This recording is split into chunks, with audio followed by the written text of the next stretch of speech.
출애굽기 백서입니다.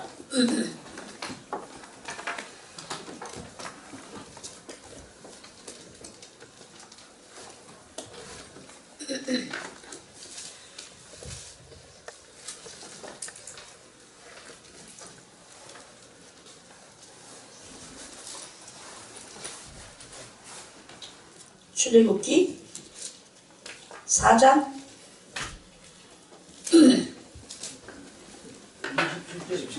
4장 27절부터 출애굽기 4장 27절 말씀 다 찾았는 줄 알고 제가 봉독해 드리겠습니다. 여호와께서 아론에게 이르시되 광야에 가서 모세를 맞으라 하시매 그가 가서 하나님의 산에서 모세를 만나 그에게 입맞추니 모세가 여호와께서 자기에게 부탁하여 보내신 모든 말씀과 여호와께서 자기에게 명하신 모든 이적을 아론에게 고하니라. 모세와 아론이 가서 이스라엘 자손의 모든 장로를 모으고 아론이 여호와께서 모세에게 명하신 모든 말씀을 전하고 백성 앞에서 이적을 행하니 백성이 믿으며 여호와께서 이스라엘 자손을 돌아보시고 그 고난을 감찰하셨다 함을 듣고 머리 숙여 경배하였더라.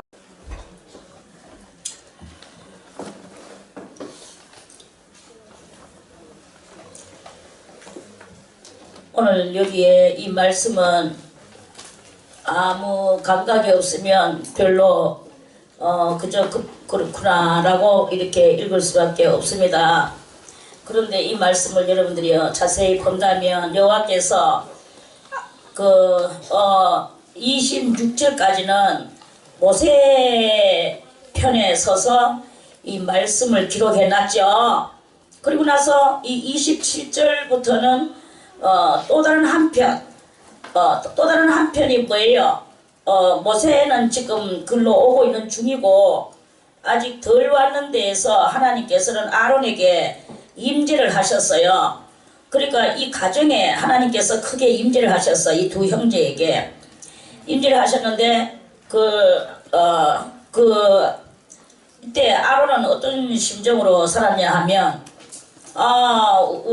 나는 그때가 그 시대가 아들을 죽이라 하는 애굽 왕이 아들을 죽이라 하는 시대가 아닌 때에 태어나서 나는 정상으로 이렇게 살고 있지만 내 막내의 동생 모세는 그 아들을 놓으면 물에 던져서 죽여라 하는 그런 명령이 그 국가의 명령이 있을 때 태어나서 그 아들은 이제 그렇게 됐는 것에 대해서 미리암이 하고 다 이렇게 해서 이제 그 자기 집에서 있다가 결국에는 그 자기들은 어떤 힘 하나도 못 쓰고 소수국가에 소수민족의 그 서름을 안고 동생이라도 동생이라 소리 한번 못하고 어머니는 아들이라도 아들이라는 소리 한번 못하고 그저 먼 나라에 그저 애굽의 그 공주의 아들이라는 것만을 가지고 그냥 멀리서 바라보고 살다가 소문을 들었는지 안 들었는지는 모르겠어요. 그런데 이제 그 모세가 사람을 죽이고 그러고 나서 들킬까봐 이제 도망가가지고 없어졌는 것에 대한 이러한 그 뉴스를 비슷하게 들었겠죠. 그러면서 이제 이렇게 있는데 그래 나의 동생은 어디 가서 지금쯤 무엇을 하고 있을까? 애굽 놈을 하나 죽이고 그게 들킬까봐 도망을 가버렸는데 어디로 도망갔는지도 모르고 이 집에서는 그저 그 절벽 같은 그런 그 심정을 가지고 살고 있었죠. 제일 거기서 그 통한이 여기는 사람은 누구였겠습니까?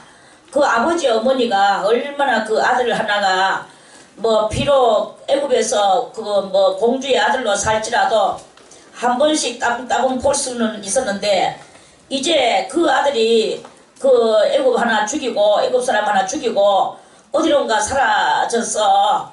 그러니까 이 집에서도 정말로 바로의 딸의 그 모세의 어머니, 호적 어머니인 바로의 딸도 그 고민을 하겠지만 이 집도 그에 못지않는 고민을, 그래서 두 어머니의 고민, 또 이쪽에는 온 식구들의 고민, 또 그쪽에는 그 애굽 나라 쪽에는 뭘 했겠습니까? 그 애굽 나라 쪽에는 아이고 그 누님 보십시오. 그 괜히 그래 그거 아이를 갖다가 키워가지고 결국은 그 피는 못 속입니다.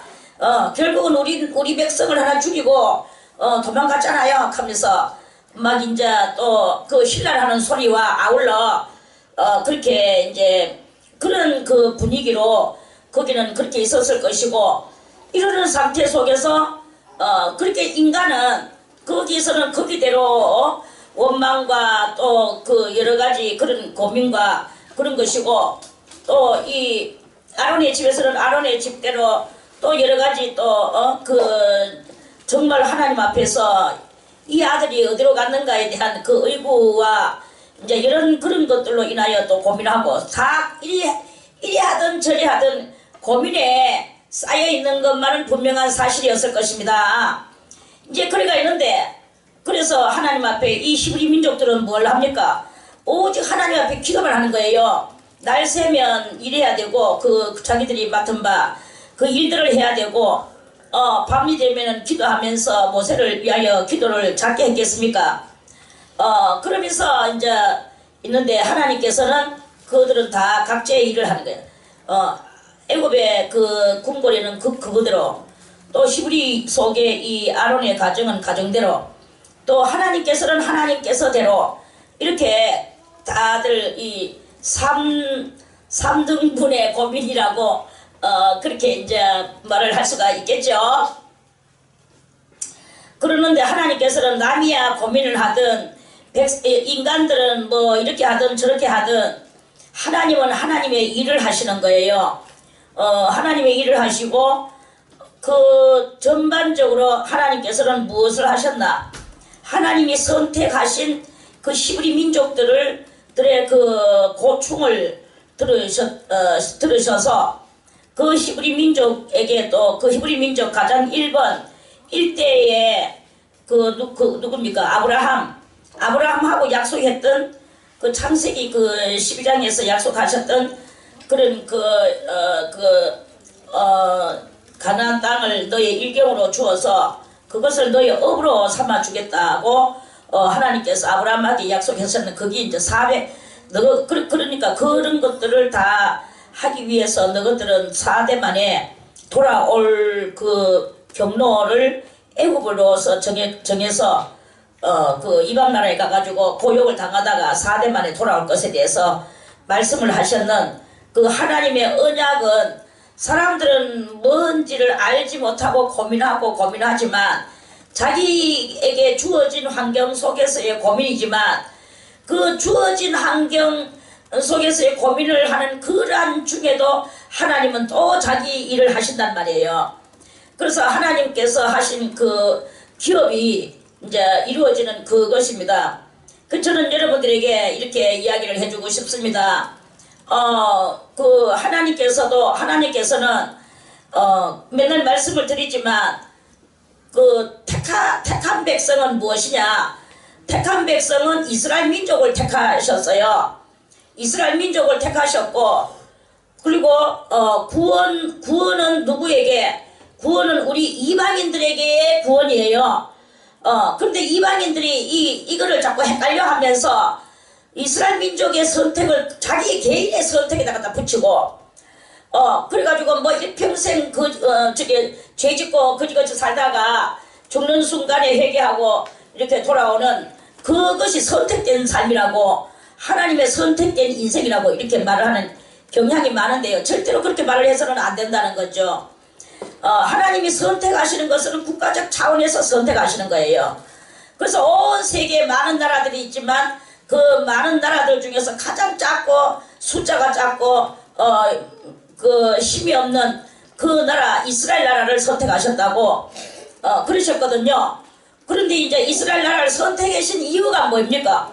하나님께서 이스라엘 나라를 선택하신 이유는 그 나라를 통하여서 그 나라는 만민의 나라보다도 달리 하나님 여호와를 부르는 나라로 부르는 나라가 돼버렸어요. 아브라함이 하나님 여호와를 부르니까. 그래서 여호와가 희한하게도 하나님 여호와를 찍어냈어요. 그래서 하나님 여호와를 찍어내는 나라가 이 하늘 가운데 아무데도 없다는 거죠. 오직 그 나라 하나밖에 없어요. 그래서 그 하나님이 선택된 나라가 바로 그 나라입니다. 그런데 이제 그 선택을 하는 이유는 뭐냐? 선택을 하는 이유는 이 땅에 있는 모든 백성들을 몽땅 다 구원시키기 위한 하나님의 그 프로젝트이다. 이런 말씀이에요. 그 하나님의 프로젝트는 무엇이냐? 이 구원은 여호와의 이름을 부르는 자여야만이 구원이 되시는 것을 가장 그것으로서 스타트를 하여 그 외에도 많은 이 모양 저 모양으로 복의 길을 찾아서 생명의 길을 찾아서 오는 그 사람을 그러한 사람을 하나님께서는 이제 구원을 시켜 내시는 것이다 하는 그런 말씀입니다. 그래서 이방들은 구원을 받았는 여호와의 이름을 부르면서 구원을 받아서 나왔는데 어떻게 여호와를 섬겨야 되는가를 이방 사람들은 아무도 몰라요. 그래서 어떻게 섬겨야 될 것인가를 알 수 있는 그 루트가 바로 이 성경이고, 성경은 바로 이스라엘 사람들이 살아왔던 모든 그 신앙 역정들이에요. 신앙의 그 영역 과객과 같이 그 인생을 살면서도 그냥 사는 게 아니라 신앙의 삶을 살았던 그들이다 이 말이죠. 그들이 신앙의 삶을 살면서도 때로는 심약해서 이러한 범죄를 하고 또는 저러한 범죄를 하고 또 이러한 용감한 성도도 나오고 이렇게 하면서 많은 그 출연자들이 그 이스라엘 나라를 통해서 나오게 만들었는 거예요. 그래서 우리 열방들은 이러한 그 출연자들이 나오는 성경을 보며 그러며 하나님 앞에 우리 구원을 외치며 이렇게 할 때 하나님께서는 이 마지막 시대에 예수 그리스도의 영이라는 성령, 거룩한 영을 보내주셨는 거예요. 그래서 성령으로 한 사람들이 성경을 보고 그 이스라엘 민족들이 살았던 것 같이 그들이 살았던 것 같이 우리는 가늠하지 말자. 그들이 했던 것 같이 우리는 원망하지 말자. 그들이 했던 것 같이 우리는 우상 숭배하는 자가 되지 말자. 이렇게 하지 말자라는 그러한 그 윤리를 하지 마라는 이 윤리를 깨닫게 해주시는 그러한 그들을 모형적 진리로 삼으셔서 경에다가 올려놓으시고 이 경을 우리가 읽으며 어떻게 해야만이 신앙생활을 바르게 해야 된다라는 것을 알려주시는 그러한 그 교과서와 같은 이 나라다 이 말이에요. 그래서 이스라엘 민족들을 선택하신 것은 교과서 나라를 만들기 위하여 하나님께서 그렇게 하신 것이고 진정한 하나님의 뜻은 온 세상 사람들을 다 구원시키는 것입니다. 그래서 우리들이 이 속에 죄가 있고 7가지 악성이 있고 이렇게 되는 이것들을 벗어버리지 않고는 하나님 앞에 갈 수가 없는 거예요. 그래서 이 몸이 있을 때 이 땅 위에 살면서 우리가 죄의 뿌리를 뽑아내는 이 할례를 받아야 되는 거예요. 그래서 그 할례를 받아야 되는데 그런데도 불구하고 인생들이 고집과 아집과 이런 모든 것들이 세서 결국에는 그 뿌리를 못 뽑고 죽는단 말입니다. 그 죽으면 예수를 암만 믿어도 뿌리를 못 뽑고 죽었으면 그러면 이제 상부 영계로 갈 수밖에 없는 거예요.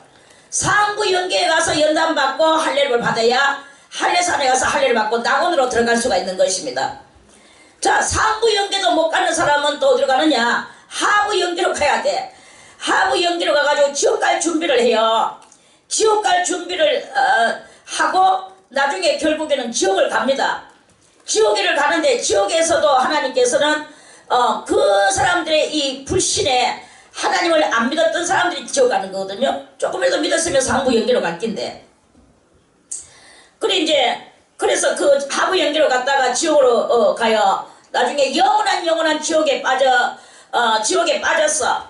거기에서 하나님의 계산법 하에서 아래에서 무수한 불신의 그 죄들을 벗어버리고 그러고 나서 결국에는 거기서 하늘 생명강가 옆에 있는 그 생명나무 잎사귀가 그 사람의 죄가 예를 들어서 뭐 불신의 죄가 억만의 그 죄였는데 하나님께서 그 억만의 죄를 거기서 하나님의 이제 계산법 하에서 계산이 다 돼가지고 영으로 돌아갔을 때 그 생명나무 잎사귀가 지옥으로 하나 팔랑팔랑 떨어져요. 떨어지는데 그 많은 버글버글 끓는 사람들이 저 생명나무 잎사귀가 떨어진다 해도 거기 아무에게도 주어지지 않아. 하나님의 능력으로 그 죄가 품이 다 됐는 영이 됐는 죄가 영으로 빵으로 돌아가는 그 사람에게만 복이 떨어져요. 그래서 그 사람이 그 잎사귀를 먹고 이제 죄병, 그 속에서 죄병으로 인하여 우글거리던 모든 죄병을 그걸 먹는 동시에 죄병이 치료가 되는 거예요. 치료가 되면서 눈이 떠지게 되고 병이 나아지면 자연적으로 눈이 떠지게 돼요. 우리도 여기서 되게 아플 때는 아픈지도 모르잖아.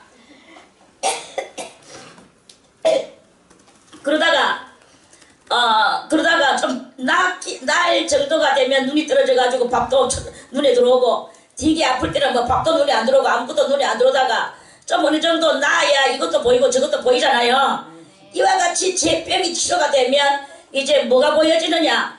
그 지옥을 빠져나갈 수 있는 그 길이 보여져요. 루트가 보여지는 거예요. 그래서 그 루트는 마치 뭐가 같으냐? 광명한 빛과 같은 그 빛이 그 쇠로 빛이 들어오는 거예요. 그래서 사람들은 이 빛을 보고 막 그 빛을 따라서 나가다 보니까 결국은 지옥을 빠져나오게 되고 그 어마무시했던 모든 환경들을 이기고 이제 변두리 천국으로 올라와서 거기서 이제 하나님의 사람들한테 교육을 받으며 더 영원한 영생의 삶으로 이제는 고통이 없고 무지몽매한 그러한 그것은 아직 있지만 이제 하나님의 사람들한테 다 이제 교육을 받고 점점 깨달으면서 엄청난 깨달음을 가지고 그때 많은 후회가 나오지만 그 후회는 때려진 후회고 그러나 지옥 신세를 면하고 살아가는 갈 수 있는 이러한 그 경로가 생겨나는 멋진 일이 끄트머리에 이렇게 일어나게 돼요. 그래서 하나님의 이 뜻은 뭐냐? 레벨은 천태만상으로 있습니다. 레벨은 있지만 그러나 하나님의 궁극에는 다 구원시켜서 올리고자 하시는 그 하나님의 큰 역사가 이렇게 그 프로젝트가 하나님의 그 프로젝트가 영원한 프로젝트가 이렇게 있다라는 것을 알아야 됩니다. 그런데 이제 이렇게 영원한 프로젝트가 있는 이런 속에서 지금 현재 우리들은 육도 있고 평안타 안정타 하는 이런 그 지금 현재에서 우리들 살고 있고 그렇다고 그렇게 핍박도 있는 것도 아니고 밥 굶는 것도 아니고 밥 굶는 것도 아니고 여러분들이 어쨌든 간에 이런 진리를 붙들고 하나님을 바라보고 하나님의 그 뜻대로만 나아가게 되면 가장 1레벨로 올라갈 수 있단 말이에요. 예수님을 제외한 1레벨. 그러한 그 1레벨로 올라갈 수 있는 이런 기회가 우리들한테는 지금 이렇게 넉넉히 있는데 그럼에도 불구하고 아직도 우리는 뭐 혈기와 음란과 또 뭐 아집과 고집과 뭐 대먹지 않은 그런 사고방식과 이런 것에 얽매여가지고 가치없는 그런 삶의 정지를 한다면 그러면 우리들은 정말로 너무나 어리석은 인생의 하나일 수밖에 없는 것입니다.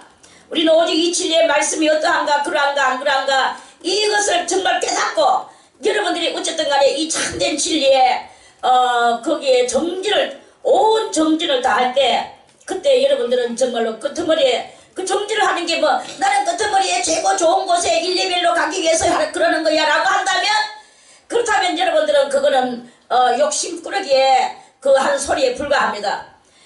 오직 주 예수 그리스도를 사랑하는 마음으로 전능하신 여호와께서 우리를 위하여 이렇게나 자비로우신 섭리를 만들어 놓으셨는 그 안에서 우리가 그 하나님의 그 감사함과 또한 그 우리의 그 하나님을 향하는 열망들을 가지고 우리들이 이 믿음을 지켜나갈 때 그때 무엇을 우리가 요구할 만한 자격은 없지만 그 결말은 하나님께서 이루어 주시는 놀라운 은혜가 있어지게 될 것이다 하는 말씀입니다. 이러한 것을 궁극적으로 알고 살아가는 그러한 성도가 지혜로운 성도요. 그 성도는 진실한 성도입니다. 그런데 그거 듣고 이런 말 마해라 나는 저거 육신의 종이 돼가 육신의 종노릇을 하고 있으면 그러면 여러분들은 어리석은 그 성도에 불과한 그런 결과밖에 이룰 수가 없다. 이런 말씀이에요. 자, 그래서 여러분들이요, 저는 이렇게 이야기를 해주고 싶어요. 이러한 하나님의 멋지고도 광대하고 또 확실하고도 신실한 이 프로젝트를 여러분들이 들었습니다. 들었는 여러분들이 이제 뭐가 같아야 되느냐? 이 아론의 집과 같아야 된다. 이 말입니다. 이 아론의 집을 하나님께서 선택을 하셨어요. 열두 족속이 있는데 특히나 이제 아론의 족속을 선택을 하셨어요. 그래서 아론의 족속 속에서 1번 누가 나왔느냐? 여호와 하나님을 상징하고 예수 그리스도를 상징하는 모세가 나왔어요.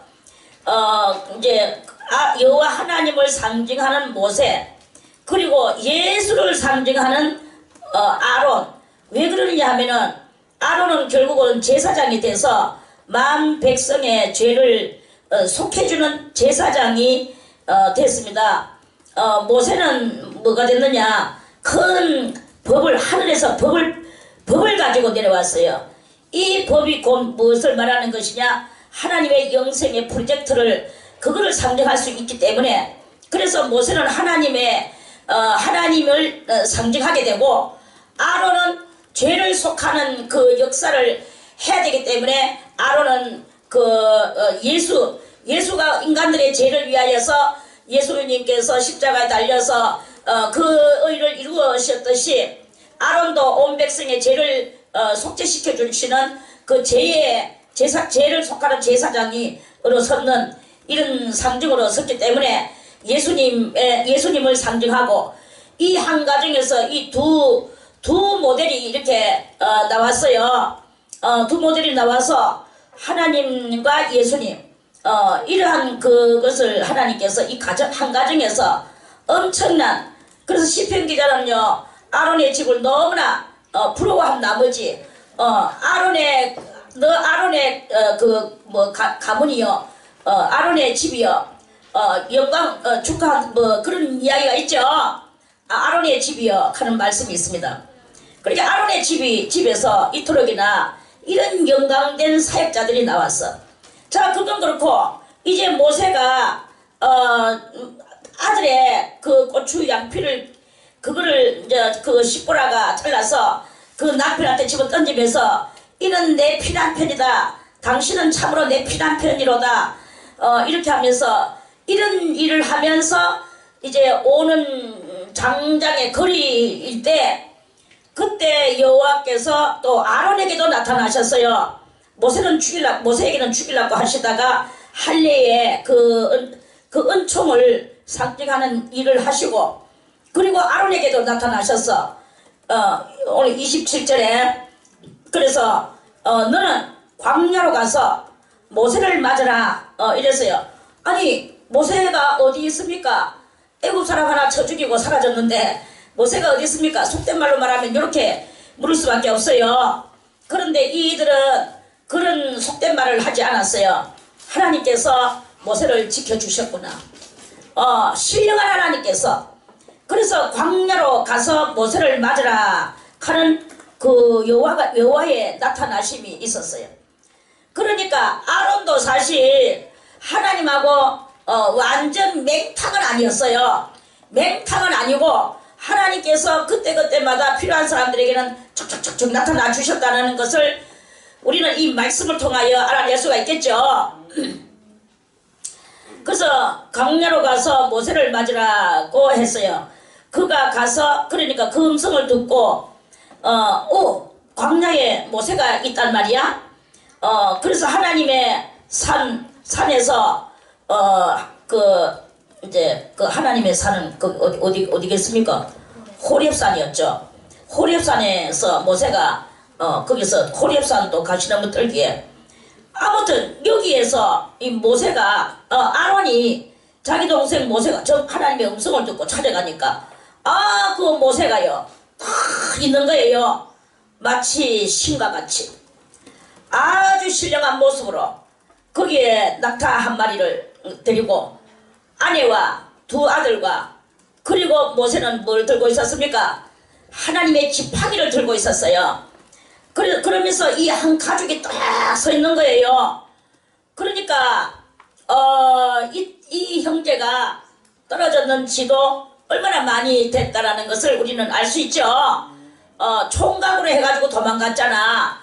총각 때 사람 하나 죽이고 도망가서 그 광야로 동생을 만나러 가보니 동생은 이미 처자식이 아들도 둘이나 이러면서 낙타 하나 데리고 지팡이 한 줄고 무슨 도사의 가정가체가 서가 띡 있는 거예요.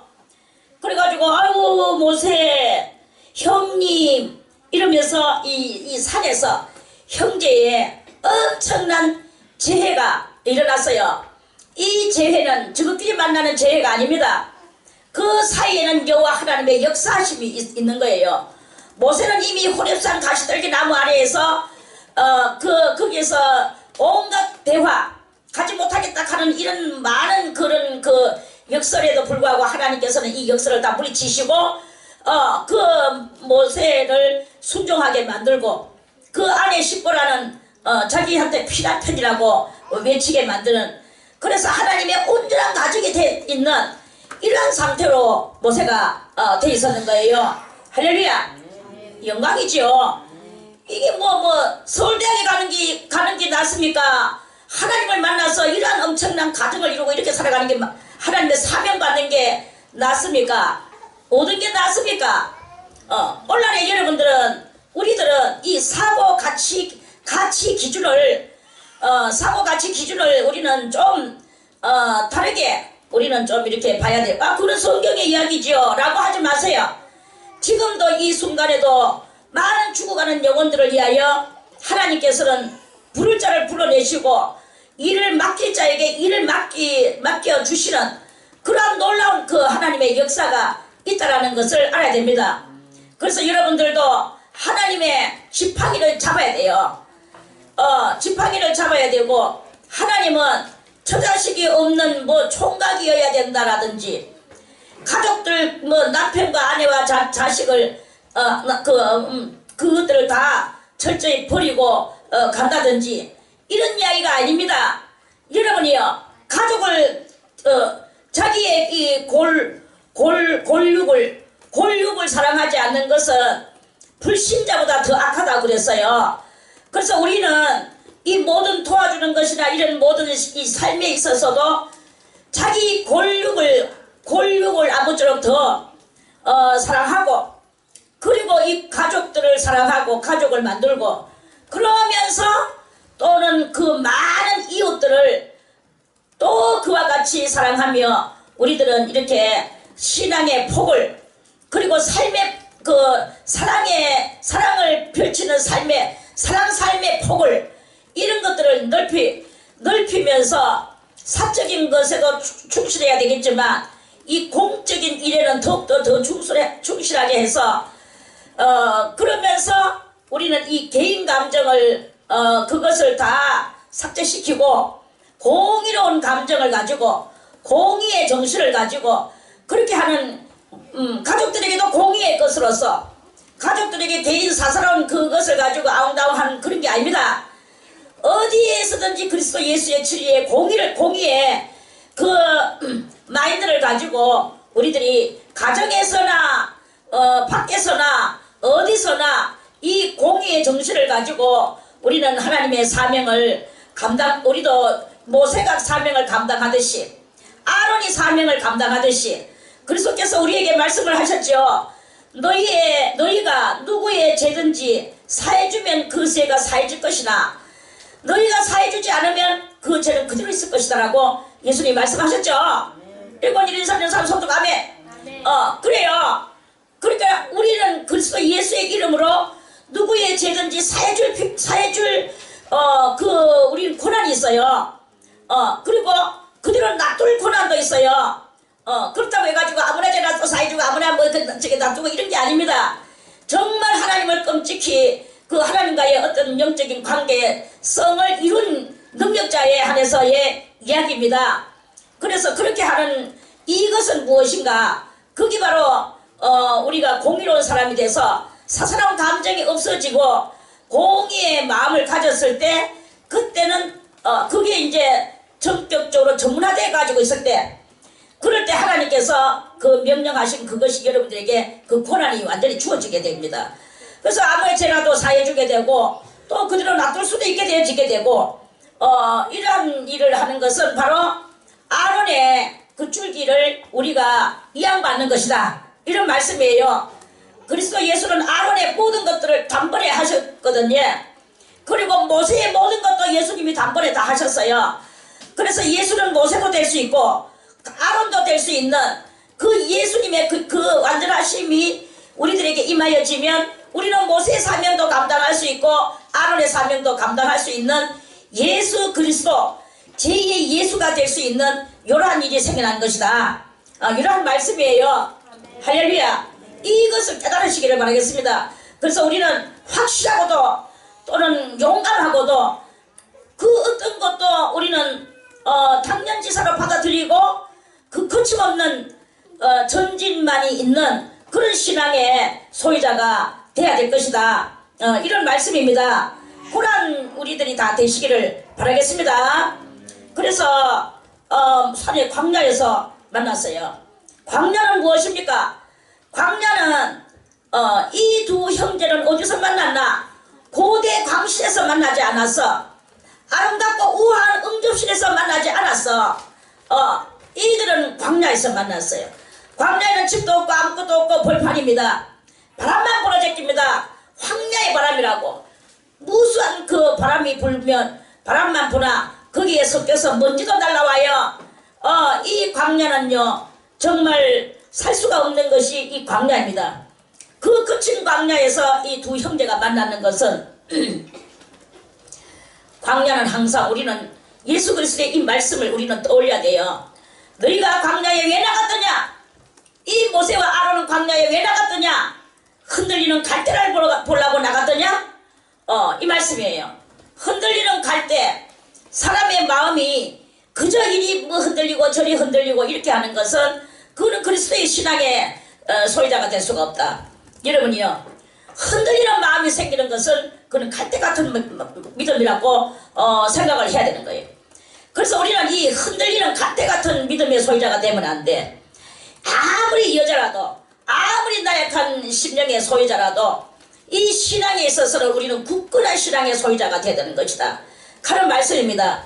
누가 이 말하면 이렇게 귀가 쭈르르 흘러가고 저 말하면 저렇게 쭈르르 흘러가고 안방에 들어가면 시어머니 말에 쭈르르 흘러가고 부엌에 들어가서 며느리 말에 쭈르르 흘러가고 이거는 신앙의 소유자가 아닙니다. 여러분이요, 우리는 어떤 경우에서도 흔들림이 없는 사람이 돼야 돼. 그리고 배반하는 사람이 돼서는 안 돼요. 항상 우리는 의리를 아주 귀중하게 여기는 그 의리 때문에 때로는 내 목숨까지 날아가도 좋다 하는 이런 정신의 소유자가 되기까지 우리는 이 흔들리는 마음을 물리쳐야 됩니다. 물리쳐야 되고 꺾어버려야 됩니다. 그러면 너희는 무엇을 보려고 나갔더냐? 좋은 옷을 입은 사람을 보려고 나갔더냐? 예수님이 그랬죠. 좋은 옷을 입은 자는 왕궁에 있느니라. 그와 같이 너희들이 좋은 옷을 입은 사람을 보려고 예수를 믿느냐? 그거는 아니에요. 좋은 옷을 입은 사람을 보려면 그러려면 좋은 옷 입은 사람들하고 같이 사귀고 살려면 여러분들은 예수를 믿으면 안 된다 이 말입니다. 세상에 나가서 돈 벌어서 그 돈 벌어가지고 좋은 옷을 사 입으면 돼요. 마음에 드는 옷 사 입으면 되고 또는 마음에 드는 음식 사서 먹으면 되고 내 마음대로 내가 돈 벌어서 내 마음대로 살면 돼. 내일 죽을 터이니 오늘 먹고 마시고 놀자 깨끗깨끗깨끗 뭐 이렇게 사는 그러한 사람이 되는 거예요. 그런 사람은 신앙의 소유자가 아닙니다. 그런 사람은 이 세상에 물질을 따라가는 물질주의자들입니다. 그 물질주의자들의 정신을 가지고는 우리는 주님을 섬길 수가 없다. 이런 말씀을 요하는 것이거든요. 자, 그러면 너희가 무엇을 보라고 나갔느냐? 광야에 선지자를 보라고 나갔느냐? 옳도다. 내가 선지자보다도 더 큰 자니라. 이랬어요. 그래서 예수님은 선지자보다도 더 크고 더 크다고 자기를 당연하게 당당하게 예수님이 말씀을 하셨습니다. 내가 선지자보다 더 나은 자니라, 더 큰 자니라, 그러셨어요. 자, 우리는 광야에 왜 나갔겠습니까? 광야는 연단받는 장소입니다. 비바람이 몰아치고 눈보라가 치는 엄청난 그 열악한 대단한 험악한 그런 험악한 그런 곳이에요. 예수를 믿는다는 것은 열악하고 험악하고 그 환경을 어떤 환경이든지 뛰어넘는 것이 곧 믿음입니다. 뛰어넘지 못하는 것은 믿음이 아니야. 뛰어넘지 못하는 것은 흔들리는 마음 갈대요. 뛰어넘지 못하는 것은 좋은 옷을 추구하는 세상 물질을 추구하는 그런 것이요. 이런 것에 불과한 것이다. 이런 말씀입니다. 그래서 이 광야에 왜 나간다? 광야에 나가는 것은 선지자가 되기 위하여 나가는 것이다. 그럼 선지자가 어떻게 해야 선지자가 되느냐? 선지자는 어찌해야 선지자가 될까요? 선지자는 이 보이는 것을 보이지 않는 것으로 보이는 것을 추구하는 것이 아닌 보이지 않는 것을 추구하는 그게 바로 선지자의 선지자가 되기 위하여 가는 그 수련의 단계라 이렇게 우리가 알아야 되는 것입니다. 그래서 여러분이요, 우리는 선지자보다도 더 나은 예수님을 모시고 우리도 그 예수님의 반이라도 따라가고자 애쓰는 그러한 그 심령의 소유자가 될 때 그때 우리가 선지자가 될 것입니다. 선지자는 무엇입니까? 선지자는 그 선자는 앞선자예요. 지자는 알지자고 앞일을 아는 사람, 정말에서 예언자가 이 뜻입니다. 예언자. 그래서 성도들은 예언자가 돼야 되는 거예요. 예수님은 예언자보다도 더 나으신 예언을 성취시키시는 분이에요. 선지자는 예언을 성취시키는 게 아니라 예언을 하는 중에 있는 거예요. 그래서 성취자와 예언하는 자의 이 격차입니다. 우리도 성취를 조금 더 못 시키는 것은 아니야.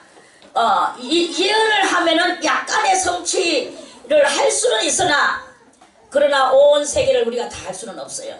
온 세계를 다 하시는 분은 누구? 예수 그리스도밖에 없어요.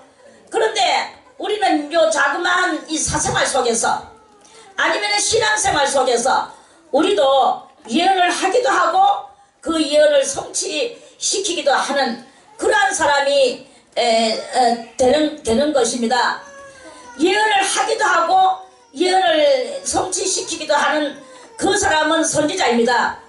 그러려고 하면 어디에 있어야 되느냐? 험악한 광야에 있어야 되는 거예요. 비바람이 몰아치고 눈보라가 치는 광야에 있어야 되는 것이다. 이런 말씀입니다.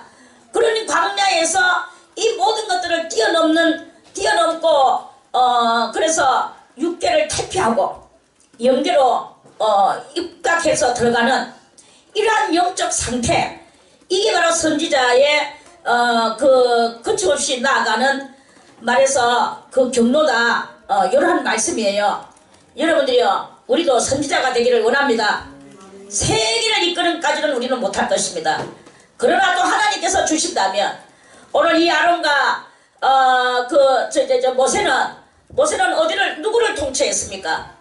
이스라엘 민족을 그 옛날에 그 기근 때문에 슬며시 스르르 해가지고 왔었는데 이제 430년이 지나갔는데 하나님의 예언을 성취시키는 그 선지자 두 사람이 서서 그래서 그 온 백성이 온 국가가 돼가 있는데 이 국가를 갖다가 이끌어내는 엄청난 그 영도자와 또는 죄를 속함에 있는 하나님은 죄 없는 나라, 이 죄를 속죄시키는 이 두 사명을 이 둘이서 감당하면서 그 민족을 끌고 광야 42광야를 지나서 40년을 통과해서 그 가나안 땅으로 들어가는 그러한 그 막강한 일을 했던 이 두 사람과 같이 우리들도 이 광야 42광야를 지나야 되는 거예요. 이 42광야를 지나면서 그 백성들을 그리스도 예수 안으로 이끌어들이는 많은 일을 우리들도 할 때 그때 하나님께서 우리들을 향하여 만족한 그러한 그 사인을 보내주시지 않겠습니까? 그러한 것과 같이 우리들이 이렇게 삶에 그저 뭐 내일 죽을 터이니 오늘 먹고 마시고 즐기고 놀자 이런 하루살이 같은 이런 모든 사고방식들을 버리고 주님의 뜻을 깨달아 아는 선지자가 되시기를 바라겠습니다. 주님의 뜻을 깨달아 아는 선지자가 되어서 그 뜻을 성취시키려고 노력하는 그러한 우리들의 이 삶이 되시기를 하나님께서는 원하신다 하는 그런 말씀입니다. 오늘은 요 27절 한 절만 말씀드리고요. 다음에 또 28절 말씀을 드리겠습니다. 금요일은 짧게.